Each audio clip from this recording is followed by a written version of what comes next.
Amid the waters of the Pacific Ocean sits the shores of Japan. They have stood as walls for over 2 centuries. No nation has been able to breach them. No foreigner has been permitted inside. One man would change that. With 4 ships black as burning coal, he would sail into Shimoda and tear down the shogunate.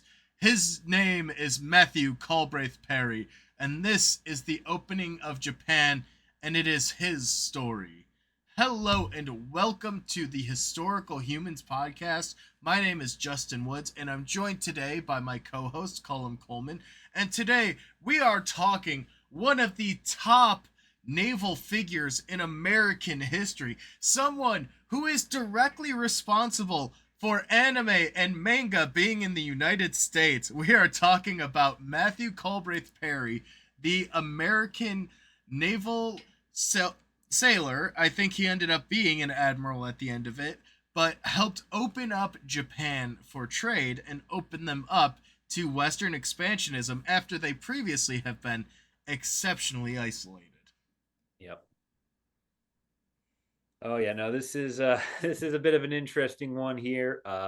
We have a man that is from a time in America where you really could live the cowboy life, and that is exactly what he did. This is we are not okay after researching this stuff. We are just not. I'm going to tell you that right now. This man did too much. We got to stop doing biopics. We won't. The biographies are awesome, though, because there is so much more to this man than just the opening of Japan, which arguably has had the most repercussions of any figure we've studied to date. But he has been involved in so many major American events. This man is as American as apple pie. Yep. He isn't even American, but we can thank him later for Yamamoto, because everything that happens between America and Japan from like the 1850s onwards is this man's fault. Yeah. We're going to place the blame on him. If we want to blame someone less, we can blame whoever the hell was president at the time. Was some guy named Fillmore. Hey, we don't really care about him. He was one of the filler presidents. Yeah, and if you want to see our thoughts on all the U.S. presidents, check out our video on the channel. Goddamn. We ranked every U.S. president. Yeah, and we are not consistent with our weighting system in that. It is hilarious. It is hilarious. You will get to yell at us a lot. Oh, nobody's going to agree with our list, but that's okay. But we're not talking about Millard Fillmore. No. We're talking about Matthew Perry, who is a U.S. Commodore and diplomat who lived from April 10th, 1794 to March 4th, 1858, which, unfortunate, he missed out on the American Civil War, which I'm sure this man would have had an absolute field day with his track record, because he is responsible for Japan opening up to U.S. trade and got the United States recognized as an equal amongst the European powers, more specifically Britain, France, and Russia, which were the 3 major powers that were involved in exploiting East Asia. Yeah. No, he really did put America on the international stage just in time for America to tee off on tearing itself apart. There's nothing more American than getting promoted and then immediately self-sabotaging. Yep. I will say this: he would have definitely been on the North. He would definitely side with the North, just given his career history and the fact that I do believe he was a Northerner to begin with. Yeah, he was born and raised in Newport, Rhode Island. Yeah. So he would have, he would have been on the right side of history if he had lived. Fortunately, he did not need to see that, because this man had already done enough. This man lived a lifetime worth of battles. Oh, man. Yep. His naval career, as early as we could really track it down conveniently, was serving aboard the USS President during the War of 1812. The one where America fought Canada for absolutely no reason, and the Canadians decided to set the White House on fire. Hey, that's a revisionist history. Thank you very much. It's because the British kept impressing American sailors which Perry, I'm sure, had a lot of strong opinions about. They're like, Yeah. we don't care about your guns. Wow, those are a lot of big guns. I really like. No, it's a different kind of Yeah. impressment. Yeah. Fun fact: 2 years after like 2 years of war and a full freaking peace treaty, none of the issues were resolved. It was a war of nothing. Yeah, well, the big basis for it, the impressment is the British kept stopping American trading vessels or military ships and basically going, you used to serve for the Royal Navy. You have deserted your post, and we are going to steal you to work on our ships. Yeah. Usually their evidence was your accent, which, given the fact that the United States of America had successfully broken away from Britain one generation prior, meant that they sounded exactly the same as Londoners. They were almost exactly the same. In fact, we But sound more British than the British do now. yeah, that was a really fucked up time in history. That was just wrong. We will never go back to that. But Perry proved himself on the field of battle during the War of 1812, where he was wounded during an engagement with the HMS Belvidera. Um, this gets him noticed. Not majorly. His career doesn't like skyrocket as a result of this, but this kind of makes him into a career Navy man. He's battle proven. He's reliable. He's got that sense of valor that you need when you're, on a 2-ton floating raft, hurling cannonballs at people. I mean, and let's just also talk about the fact that this man would have been, what, Yeah, 16 when the war broke out? No, he, 18. yeah, he was. The war was fought between when he was 18 and 20. So So he young was man. battle hardened before he was 21, where back then it was a little different, but in modern day he wouldn't be able to drink at that point. Yeah. Meanwhile, in his day, he had been drinking for 12 years. And let me Oh, tell how you, true. it helps. And after the war, he ended up becoming the first lieutenant above the Cayenne, So I think it's like cyanide. Cayenne. In We can't 18 say this word. Look it up. Google whatever phonetics you think we're using, and it'll come up. Cyane, the Cyane, in 1819, where he escorted the first settlers to Liberia, which let's just take a moment to digest Liberia because I actually believe we've done a podcast on Liberia before. Yes, we have. Uh, Liberia was a podcast we talked about.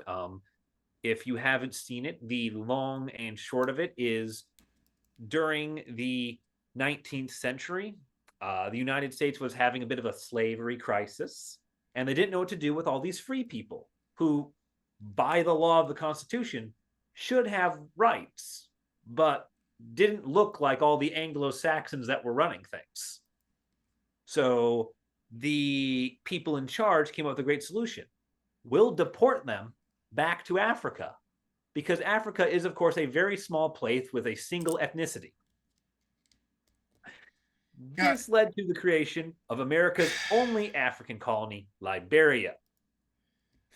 Liberia was such a messed up little experiment because the basis of it was if they're no longer slaves, they no longer hold value to this almost entirely Euro ethnic society. So let's send them back to where they came from. However, by this point, they had been removed for generations. We are talking hundreds of years from the point in which they were taken.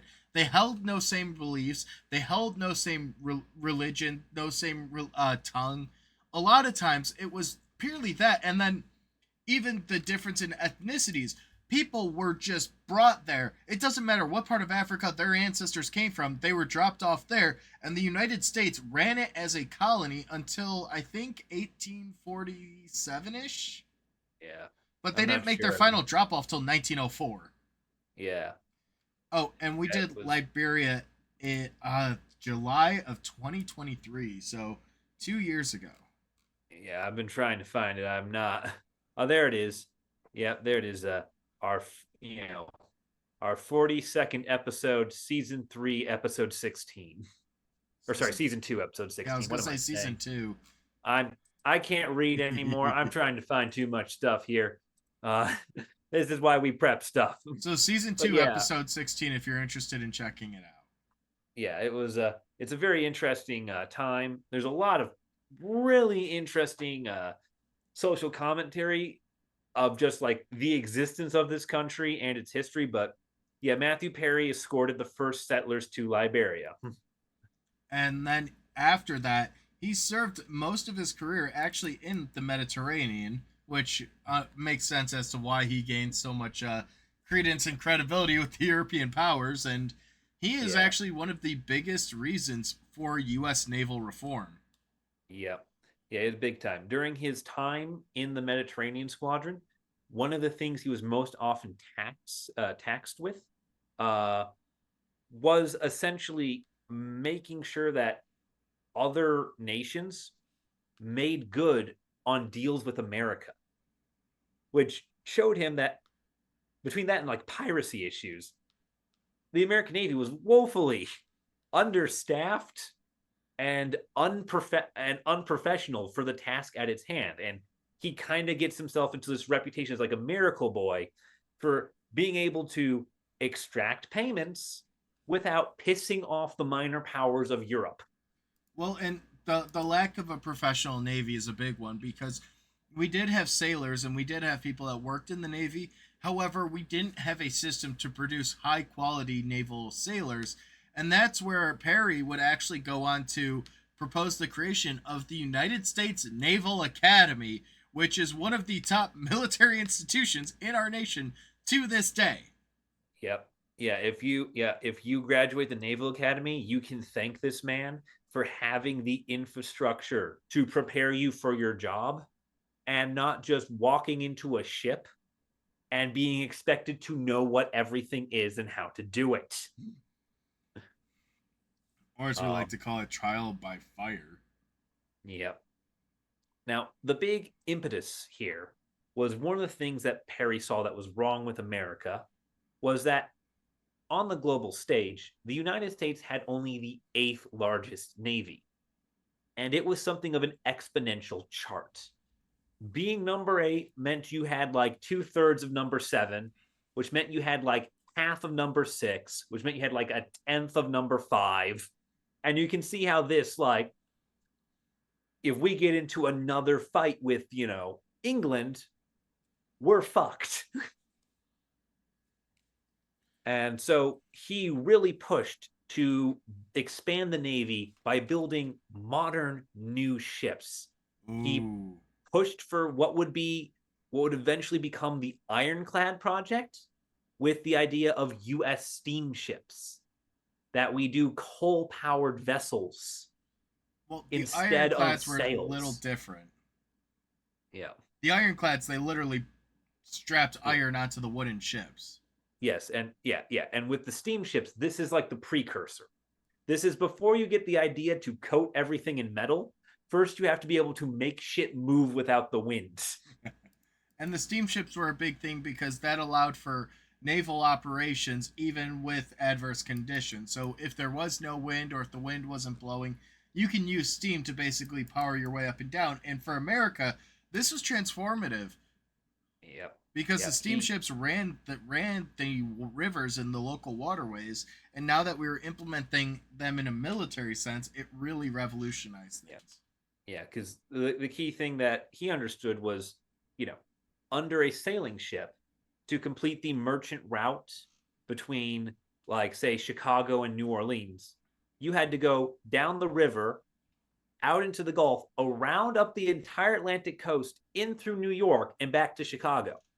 With the steamship, you could just go back and forth up the river. And so he said, why not just make a million more of these? And in order to make that happen, you need naval engineers. So, in addition to the Naval Academy, he establishes the Navy Engineering Corps so that the U.S. Navy has dedicated military men whose only job is to build better ships. And I believe, along with that, they were also responsible for maintaining the waters of the U.S. So they would make those rivers and harbors and bays actually like Yeah, navigable. navigable. Yeah. So that's Oh a yeah, that huge too. one. Yeah, that's a huge like. It's like this man is the reason why we have so much infrastructure within our military as America. Like, you know, this man is why everything functions. And as a result of his efforts with the implementation, he became the commanding officer of the first U.S. steamship, the USS Fulton, which was around from 1937 to 1940. 18. 1840, sorry. Yeah. 1837 to 1840. Yeah, yeah. He commanded it for the first 3 years of his existence. He doesn't get to command it for very long because he gets reassigned in 1843 to command a naval squadron to Africa because the United States is partaking in Britain's doctrine of not letting slave ships cross the Atlantic. And it's his job to go out there and suppress the slave trade. And he is very successful with this because he goes to a bunch of tribes along the Ivory Coast, along the Horn of, I think it's the Horn of Africa, right there, that sort of bulge out towards South America, and he actually cuts deals with them. He doesn't do the traditional thing that was what a lot of people would have done or been expected to do in his position of just showing up and like shelling the infrastructure around the slave trading. He goes and he kind of finds ways for these different communities to maintain their economic stability without having to constantly sell people to the other Europeans. Well, what kills me is at this time, at this point, most of the Atlantic slave trade had been snuffed out, and most European nations, including the US and many other nations in the Americas, had fully outlawed the slave trade. However, that led rise to smugglers who would quite literally go into some of these villages, kidnap people in the dead of night, and sail away by the next morning. And in those towns and in those villages, you had networks of people that would sell out others and go, hey, yeah, there's a great village over here that has a bunch of young, hardy men. And they would go in and take them. So this was a way to basically Yeah, nix an illegal trade, and he did so in a very peaceful way, whereas most other people would just flatten the village. yeah, yeah. They would just say, oh, the problem is there's too many villages near the coast, so we get rid of every village within a day's ride from the coast. Well, and then the other thing Which he was, did, which I really respect, is he was one of the impetus for negotiating uh, and settling disputes between Liberia's settlers and the native populations. Again, many of Liberia's settlers were so far removed from their original African ancestors that they were not a homogenized population. yeah, no. Liberia's settlers had nothing in common with each other, no knowledge of the area in which they had been dropped, and even less in common with the local people who said, who the hell are you and why did you just say you rule us? Yeah, why did you just move into my backyard? Like, what are you doing? Yeah. Yeah. So there was a lot of problems early on that he kind of,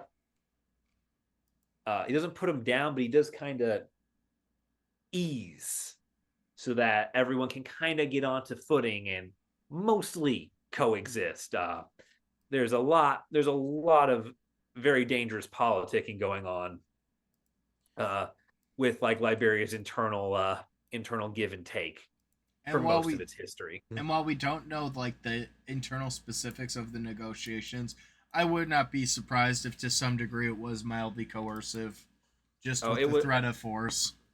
everything that Perry does with his diplomacy is mildly coercive. He is one of the earliest instances we have of the doctrine of gunboat diplomacy, Yep. because every negotiation he does begins by him parading his fleet past your settlement before disembarking and sending a message. And the idea behind everything is, I have 4 ships, I have 5 ships, I have 9 ships. Any one of them could devastate you. Listen to what I have to say. It was just a pure and unsolicited show of force. Yeah.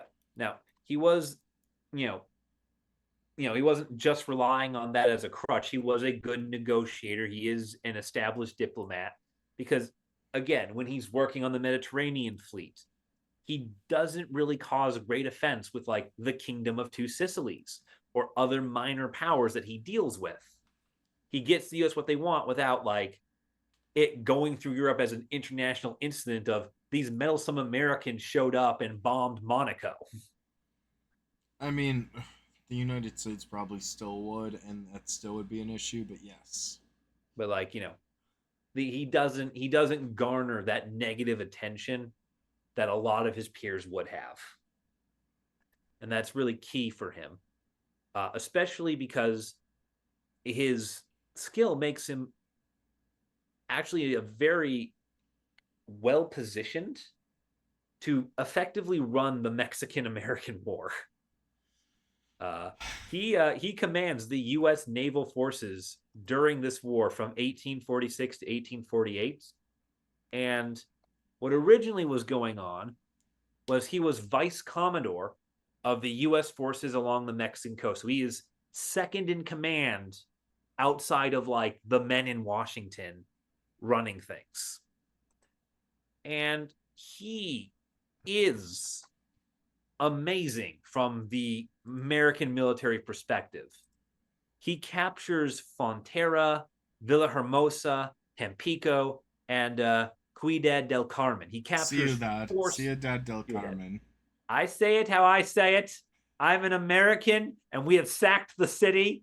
It has our name now. Yes, but and I if you speak disagree Spanish. with that, then you best be calling Mexico City Tenochtitlan. I do regularly, but it is Ciudad del Carmen, and he was appointed Commodore in 1847. But one of his biggest accomplishments, in my opinion, was the next battle that he fought, where he completed the siege of Veracruz, which arguably is one of the biggest losses the Mexicans had faced and one of the biggest strategic wins that the Americans had throughout that entire war. The siege of Veracruz was a linchpin for the war.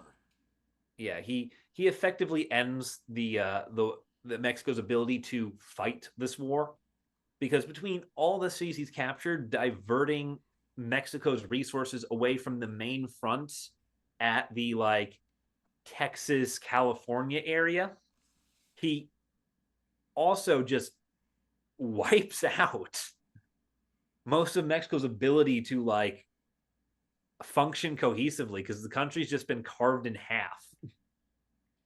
Yeah, and it's interesting too how much his entire career leads one thing into another because at that point he commanded the largest US naval fleet at that time, which consisted of 23 vessels. And one of the key things about the Mexican American War that worked out for the Americans was the fact that our territory almost doubled overnight when we began annexing a lot of those formerly Mexican territories that would eventually lead us to annex California.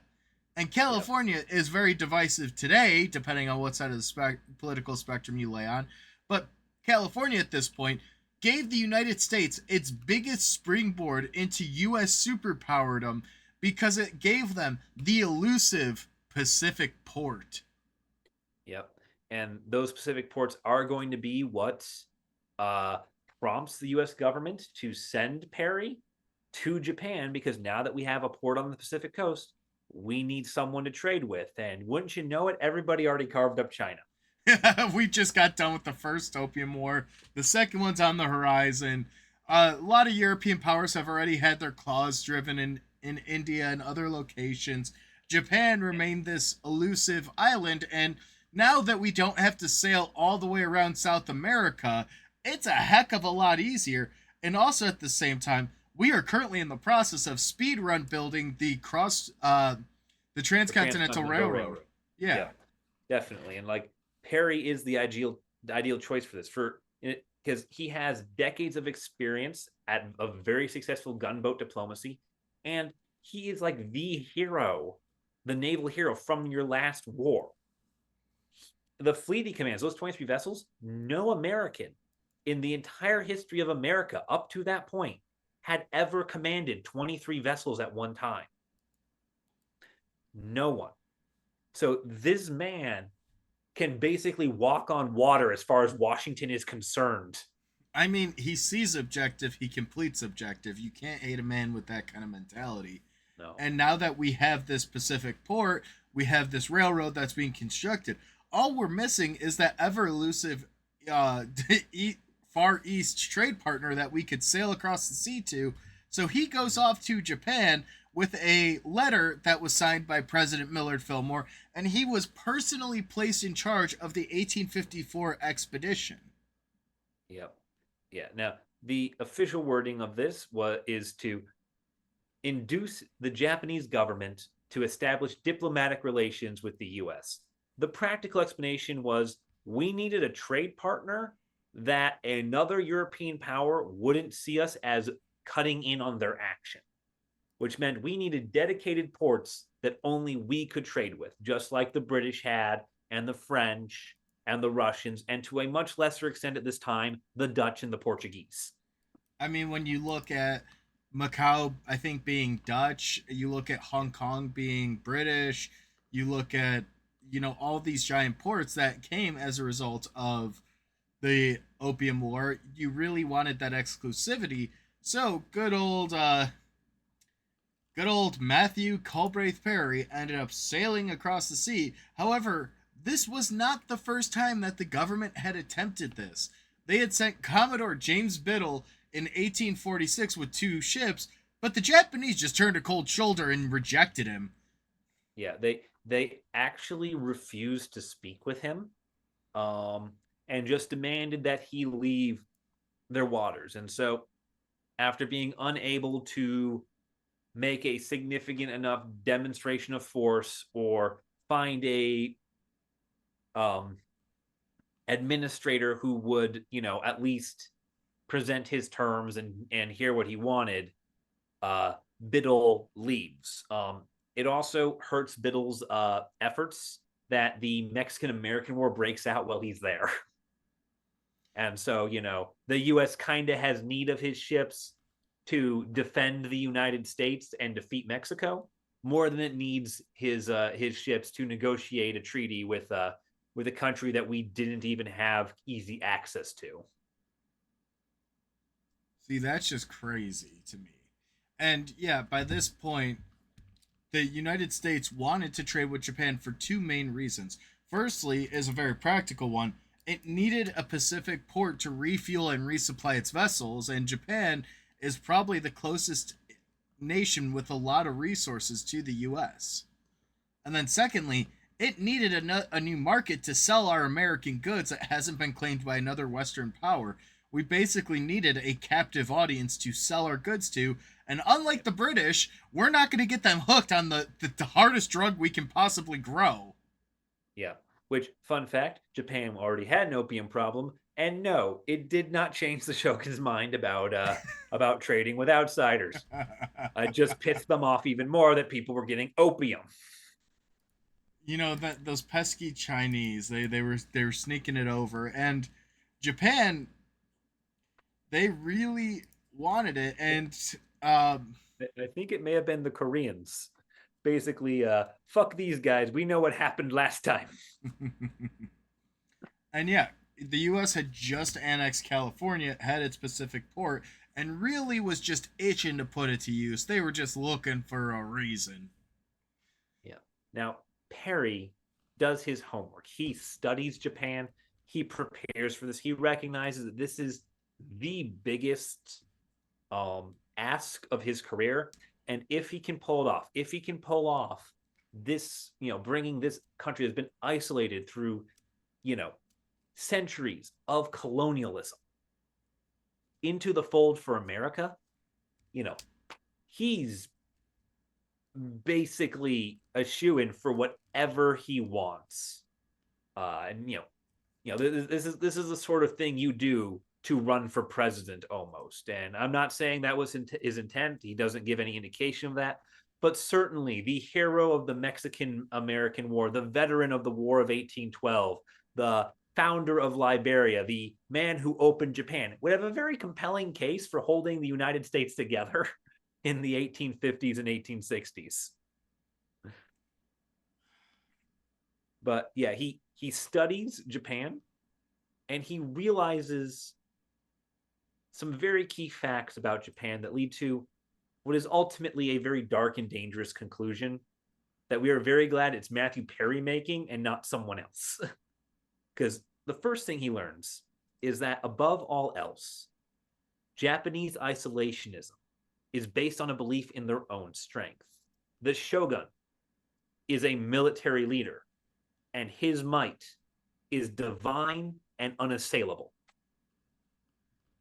So Japan will only change its policy if it can witness superior military might from the United States.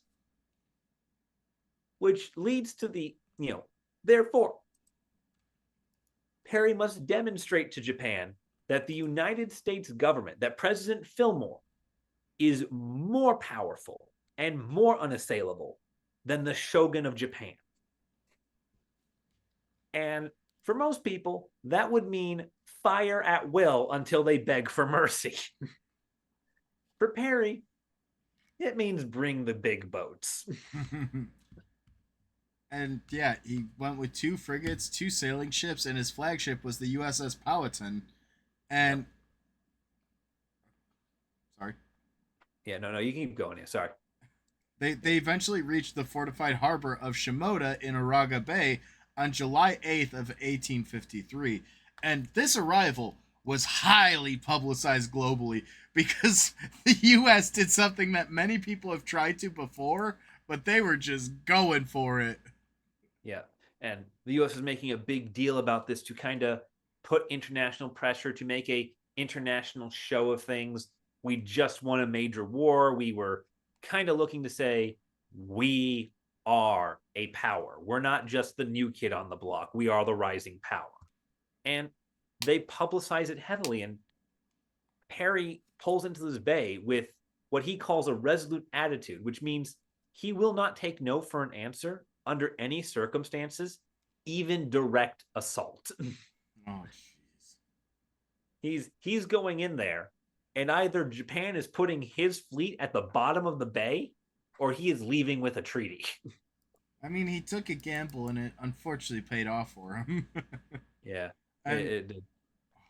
Now, one of the fun things about him arriving in Uraga Bay here at Shimoda is there's a very interesting thing that gets publicized and circulated a lot, which is that because the Japanese had never seen steamships before and they were very impressed with his fleet is, it's 4 all black vessels sailing in. 2 of them are smoking. That the Japanese people, there's a rumor that the Japanese people didn't know what to make of it, and so believed that they were great angry dragons coming to Shimoda, which I think is revisionist and a little bit stupid because, they wouldn't have known what it was, but they would have had eyes and been able to put 2 and 2 together. Well, and it's similar to what happened with a lot of Native Americans of when you don't necessarily understand something, you end up making your own conclusions. To them, they were these giant, great smoking dragons. But regardless of that, the amount of guns were purely intimidating, and the report, I guess I should say the urban legend because it was not able to be confirmed in the research, was that he began firing the cannons. Not towards anything, not at anyone in particular, but just as a show of force. Yeah. And when the Japanese finally came up to him, they demanded he leave their sovereign territory, and he refused and introduced himself instead as an admiral, to which he was not. I mean, when your boss is out of town and you're off doing official delegation, give yourself that promotion. Say you're the position you want. Yeah. And if anyone disagrees with Perry, he had 73 cannons on his 4 ships to back him up. So I do understand this logic, though, because while he may not have had that role, he was acting in that capacity, 1. And 2, when you're dealing with an isolationist government, you need someone of power and of authority to really kind of Yeah. prove a point. Not to mention, he was generally more accomplished and, probably even more skilled than anyone who was holding a higher rank than him at this time. Because once again, the U.S. Naval Academy was founded by him. Everyone in it is just coming out as like lieutenants and captains. Like they're releasing their first batches. But instead, what he did was he demanded of the Japanese to send a man of sufficient station to receive his documents, to the point where the local Japanese government, it started off with delegates like city officials, it got up to the mayor, it got up to the governor, the prefecture, and he just turned them all away. He said, nope, you're not good enough, to the point where he didn't even meet with them. He had his men turn them away and go, you're not important. You're not important enough to speak to my admiral. Yes, you are the daimyo of this province. You are its lord and have been for 1,000 years. You rank so far below a United States admiral that he will not let you set foot on his ship inside your territory. That was the attitude he presented them with, and in order to get them to just, continue to treat with him and actually take him seriously and not just ignore him until he runs out of food and leaves, he threatened that he would take his documents by force to the Japanese government, that he would essentially break down the shogun's door. And they kind of believe that he would, because they do eventually send him a man who can speak for the emperor, because that was the only person he would treat with, was someone who could speak directly for the Japanese government. And that is such an ego move. I absolutely adore it, but it was necessary to try and really prove a point and show that he was serious. And it also prevents him from receiving a dismissal. I had no idea your people didn't want me in this bay, oh representative of the government. None of them ever came aboard to meet with me. It's so strange. Every time they try to come aboard, click, click. Our leader is not willing to meet with you. We're not willing to speak to you. Yeah. And it's an interesting way to approach the situation, but it was very tactful. And it did have a necessary result that they wished. However, one of the things that also delayed Japan's reaction here, and that's not listed on our notes, and I don't know if you knew this, Colum, but the emperor at the time was gravely ill and was unable to speak or to act in an official capacity. So part of the reason the Japanese delayed for so long was they were trying to find the proper delegation of authority for the emperor. Yep. Since he can't just point at a man and say, "You deal with this guy," he's bedridden. That is true. The other thing is, they're looking at their forces because Shimoda is like the Amazon warehouse of Japan, thanks to the ending of the Sengoku Jidai, which was 100-year civil war. So it became like this major shipping and receiving center. So it had decent fortifications by the standards of Japan at the time. And so they were doing a lot of threat assessment of like, if he starts shooting at us, like for real, can we take his ships? Like, can we sink him? Their answer was, no, we can't sink this guy. The thing I liked about that, though, is he sailed his ship to a fortified city. It was already defensively fortified. It's like if someone walked up to your great big fort, like someone walked up to the doorstep of West Point with like 10,000 tanks and said, "Hi, I'd like to speak to your leader, please." Yep. Meanwhile, keep in mind, West Point is being defended by crossbows. We'd like to speak to our leader, please. So, they're spending a few days going, well, if I got this and they got that, and just if I shoot it with it, what do you think will do it? No.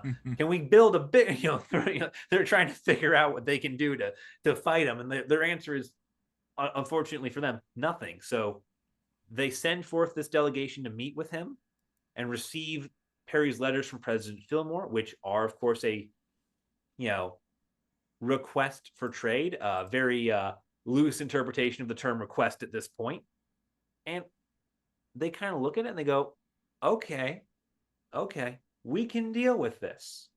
We can trade with these Americans and, negotiate a trade settlement with them. We can start work on this and just drag it out for as long as we can, because we just realized we can't repel their fleet. And if one fleet shows up, more will show up, because they didn't go away for good when we sent them away 8 years ago. They're back.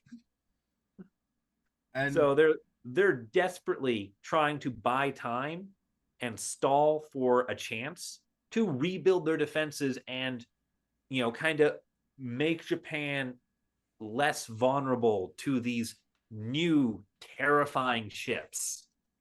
and And this came at a time where Japan was very keenly aware of the massive defeat that China, their next door neighbor, had been given by Britain during the Opium War, which was from 1839 to 1842, and just showed how much the Western military capabilities outmatched their own.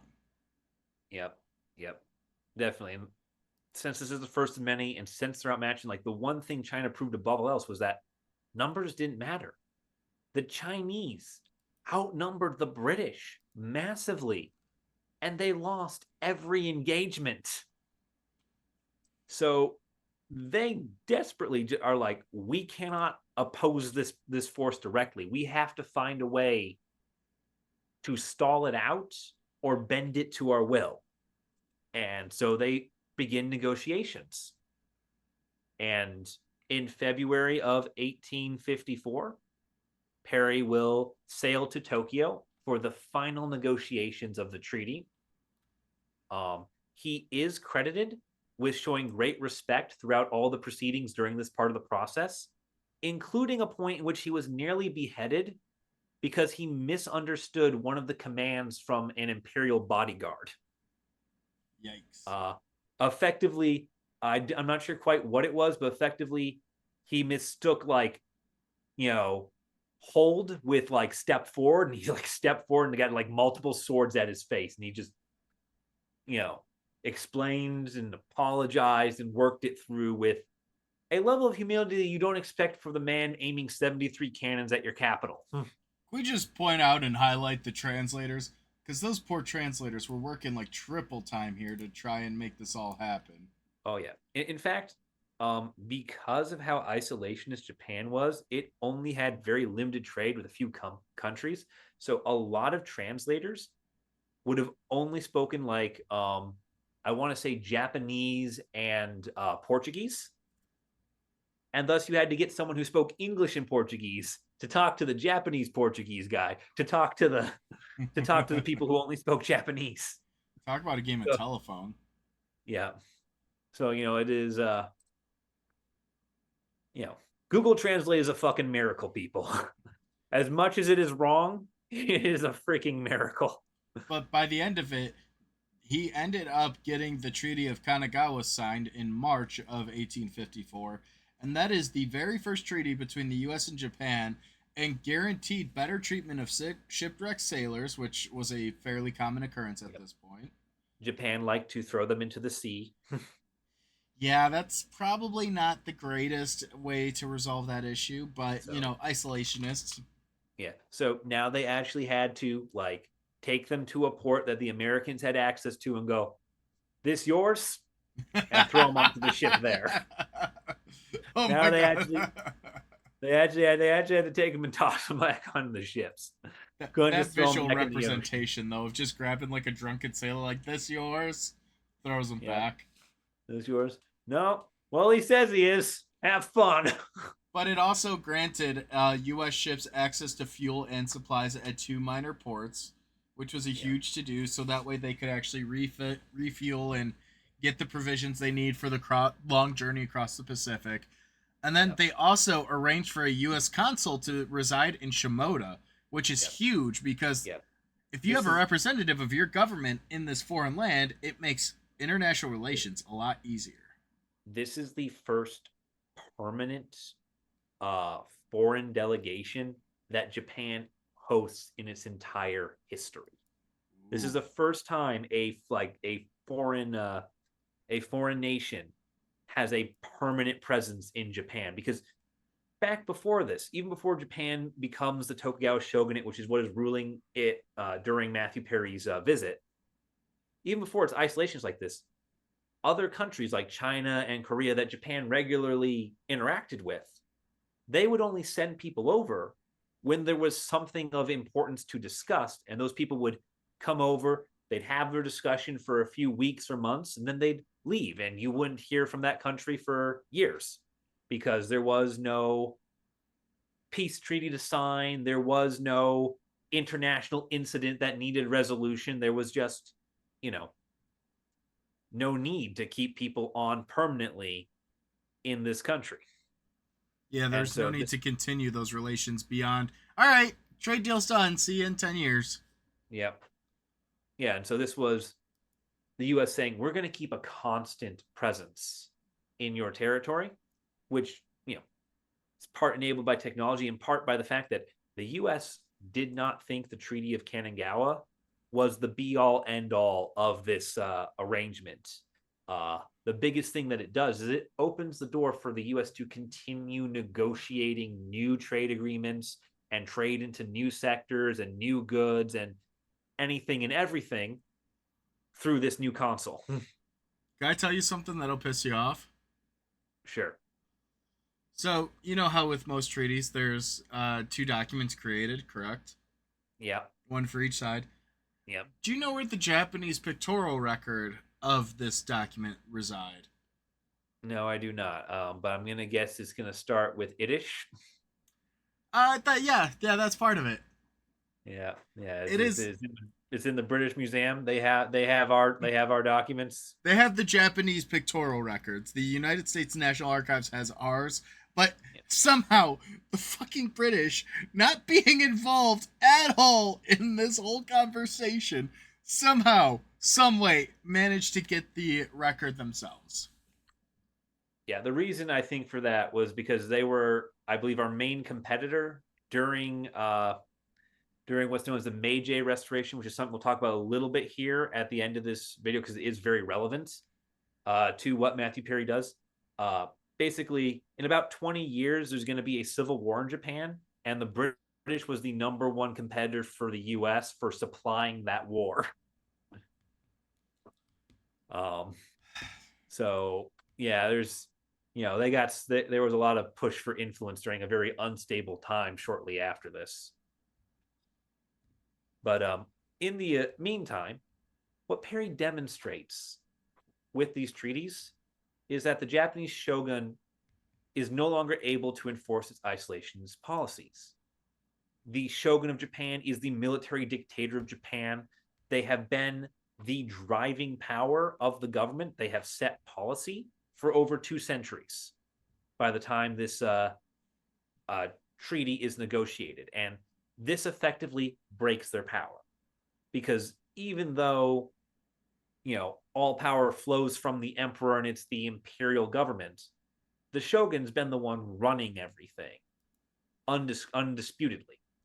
And this proves that, divine mandate or not, the shogun is not the premier military force in the universe. They are not the Death Star, and they can be destroyed. And they did not have nearly as much power as they originally thought they did. Yeah. Or had previously had, I should say. Yeah. No, and this treaty in 1854 opens up a small feeding frenzy of other Western powers who rush in to try and get at least one port on Japan before America gobbles them all up like Pac-Man eating those little beads.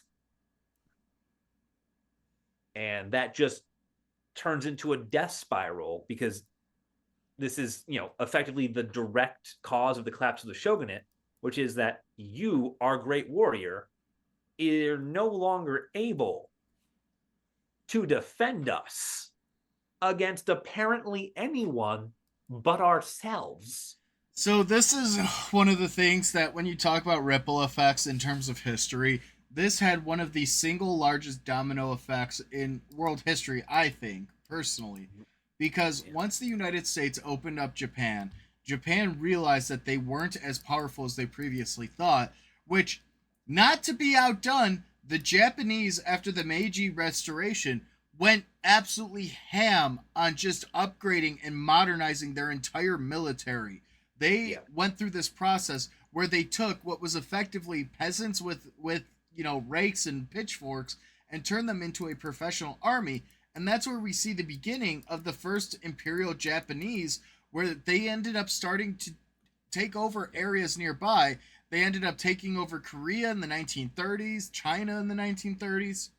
Yeah, yeah. And in 1868, there is the Meiji Restoration, the collapse of the shogunate, during which the emperor effectively overthrows his shoguns and replaces this dynastic samurai warrior system with a modern Napoleonic professional army. This is also where Japan's obsession with trains begins. Um, is that restoration? We will probably be covering it in a future episode at some point. It is a very interesting time of Japanese history. It's a very interesting civil war because both sides believe they are fighting in the name of the emperor. So it's a little confused, but yeah, no, this is what sets the course for Japan from before the U.S. Civil War till the end of World War II. This is this one act, and even in Perry's day, it's regarded as huge and significant. It was his arrival to Japan was highly publicized, and when he returns, he is regarded as the expert on Far Eastern politics due to his success. He is considered the American expert on Japan. And he, for his part, keeps up with his list of good ideas we had from before, where he gets the engineering corps and the naval academy and steamships and all of that. Because his suggestion was, okay, America has a vested interest in the Far East. America has a vested interest in the Pacific Ocean. How should America secure that? Island bases. Find every atoll, island chain, and spit of land you can and put a base on it. And that's the best way for the US to curb Russian and British expansion, is to just put little military naval forts anywhere you can throughout the Pacific. Which at this point the United States would um, have almost no vested interest in the Pacific. It wasn't until the Spanish-American War at the late 1800s where we started actually seeing the U.S. gain control over Guam, the Marshall Islands, the Philippines. Yeah, that's kind of a big thing. Like the U.S. doesn't actually listen to him on this one. Surprisingly, it takes the U.S. 50 years to do effectively what Perry said they needed to be doing. And little did he realize, 100 years after he had gone through this, that would end up becoming the United States' like trump card to end up winning the Second World War against Japan. Was we went through an island hopping campaign where we had a number of island bases. You're talking Midway, you're talking Guam, you're talking the Mariana Islands. Like we had hundreds of air bases. Yep, hell, the famous defense of Wake Island at the start of World War II, the only like U.S. naval outpost to hold against Japan. It is, that is Perry's policy, because Wake Island is useless in terms of resources, but in terms of having a deadly port in the middle Pacific, beautiful. And the defense of that island is one of the like most valiant last stands America produces during World War II, and it's World War II, so that's a high fucking bar to reach. And talking about holding a grudge and having a bitter defeat, the Japanese did not like the Americans humiliating them. They did not like them embarrassing them or the show of force. They didn't like being coerced into signing this treaty, and they held on to that resentment. That is one of the key factors that led to Japan ended up attacking the United States. It was part of Yamamoto's no, not Yamamoto. It was Hideki Tojo. It was a part of his revenge of anticipatorily striking the U.S. so they couldn't mount an accurate defense against them. Yeah, yeah. And Yamamoto is the man that leads that attack on Pearl Harbor. Yeah. Um, which, yeah.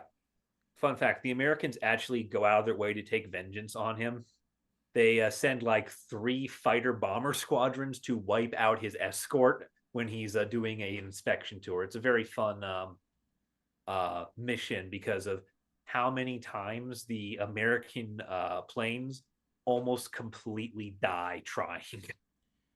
Well, and then it was towards the tail end of the war that Tojo resigned because of military failures, and the U.S. went through hell to prosecute him for it.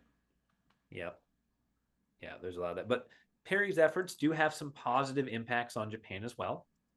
Um, as there's a very fun thing that came out of it, which is the Black Ship Festivals. There's 2 of them held every year. One is held in Shimoda, Japan, and the other is held in Newport, Rhode Island.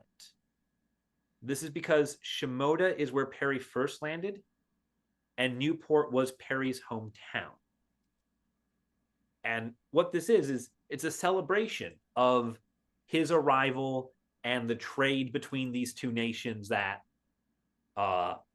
it sparked. It's looked very positively on. It's effectively a little bit of like a pseudo naval parade with ships that are all painted black to emulate Perry's 4 black ships. And as a part of this festival, Newport and Shimoda have declared each other to be sister cities, literally opposite ends of the earth. And they've declared each other sister cities because they link Matthew Perry's life's journey, and they link the United States and Japan, who are, now that World War II is over, very much economic and political allies. Yeah, I mean, without Perry's effort, we wouldn't have anime or manga in the United States. It all comes Yeah. full circle. We would not have that trade, nor would they have gotten that Western influence to develop that artistic style. Yeah. Yes. We have weebs, they have kawaii. I think they won. But we've got back-to-back World War victories. But this is actually one of the big reasons why we wanted to talk about this topic is because you have figures like Matthew Culbraith Perry who have had such an influential impact. I mean, he fought in almost every major battle between the War of 1812 and the opening of Japan, and that is a large stretch that is oftentimes ignored because we look at like the big 5 wars. We look at the 2 world wars, we look at Korea, Vietnam, and the Civil War. Yeah. Because a lot of And times the War of 1812 and the Revolutionary War get packaged together anyways because they were so close in succession.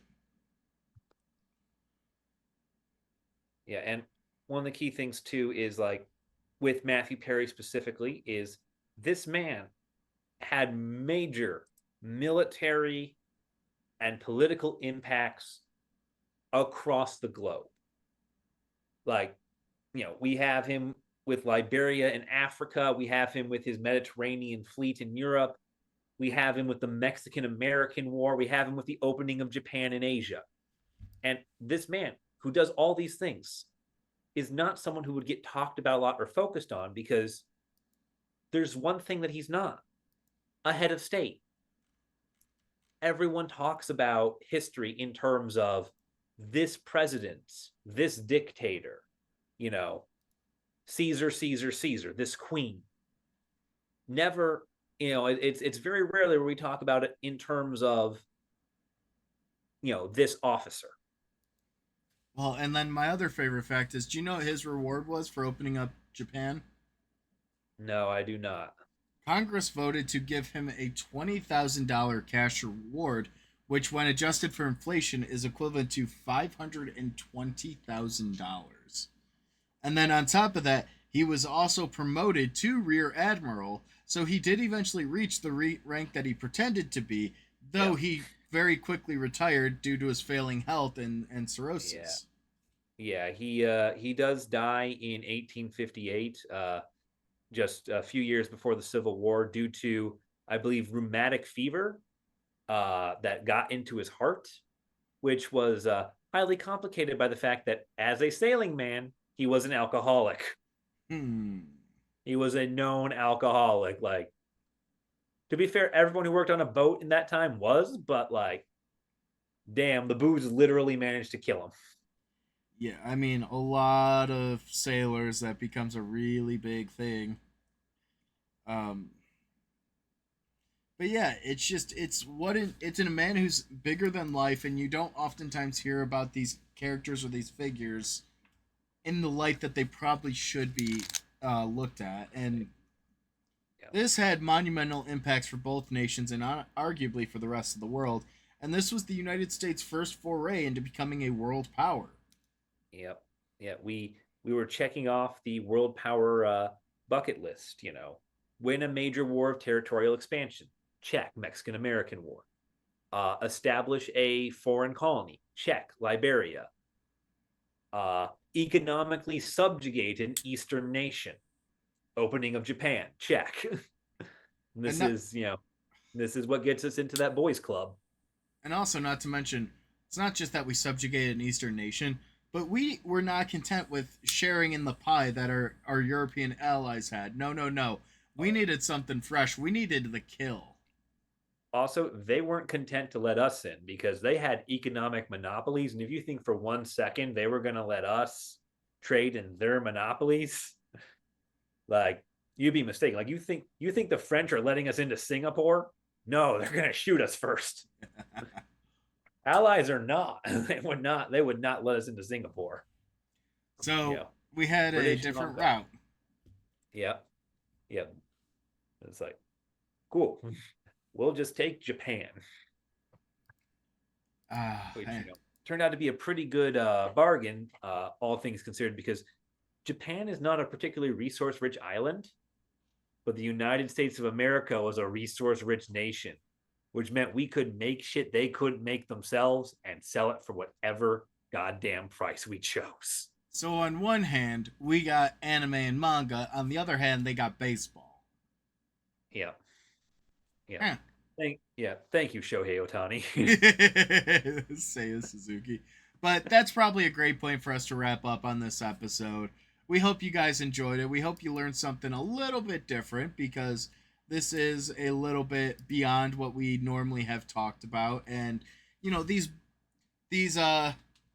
biographies are an interesting assortment to start to tackle and to look into. And as a little nugget, as a little hint towards next episode, we're going to be conducting a biography episode on America's first serial killer, and I will leave it at that. Yep. And before we go, this is actually our first ever fan suggested video that will be coming out with the next podcast. So, if there is something you would really like to hear us talk about, do comment it, because we actually do read those. It just takes a little while to get them into circulation. Yeah, unfortunately, our research department's a little bit slow, so there's a bit of a backlog. Unfortunately, scheduling is something that exists. Anyways, thank you guys for watching. We will see you next week with another biography, and have a good one.